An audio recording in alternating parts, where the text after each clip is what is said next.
You get a runny nose when you're eating, if you get migraines, if you have PMDD or severe depression or rage before your period, if you have digestive issues, if you struggle with any rashes or skin conditions, if you're always breaking out in hives, if you get itchy when you work out. All of these symptoms are associated with something called histamine intolerance. So histamine intolerance is not necessarily a real diagnosis in medicine. There's no diagnosis code for it, but it's still a very real phenomenon that a lot of women struggle with. My name is Dr. Morgan. I'm a naturopathic doctor, and I focus mostly on hormone balance and gut health, which go hand in hand with histamine intolerance. A good diagnostic tool would be to take an over-the-counter antihistamine like Zyrtec or even Pepcid, and if that resolves most of your symptoms, then that's a good clue that histamine is to blame. But what causes this? What is the root cause of histamine intolerance, and how do we treat it? Let's talk about it. This is my very simplified outline that I will go through, but first thing we want to do is avoid histamines.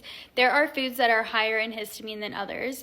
A low histamine diet is a restrictive diet, which I hate, but it's short term, and it really is important to kind of get you back to baseline, and so that you can start working on things like clearance and getting you to improve.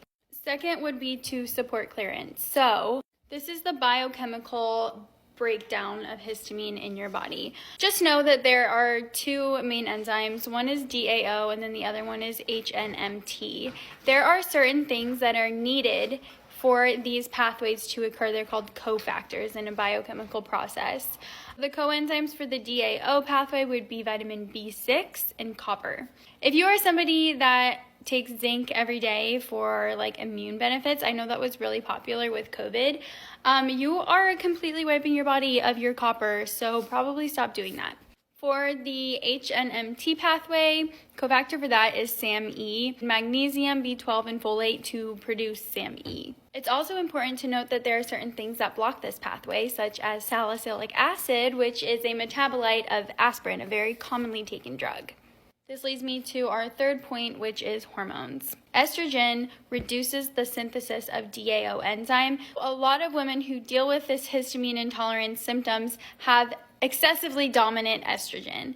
And so that's something that I like to address and focus on as well. And that leads us to gut. The gut is where most of our immune system is. So if you have any sort of dysbiosis or gut permeability, that is definitely also going to contribute. And then finally, another thing that can majorly contribute to this is inflammation. This could be from autoimmunity, from mold toxicity, heavy metals. These are all things that your doctor can help investigate and address with you as well. If you're struggling with any histamine intolerance, know that you are not crazy and you are not alone. I highly suggest finding a naturopathic doctor who understands this and can work with you to help guide you through this highly unrecognized condition.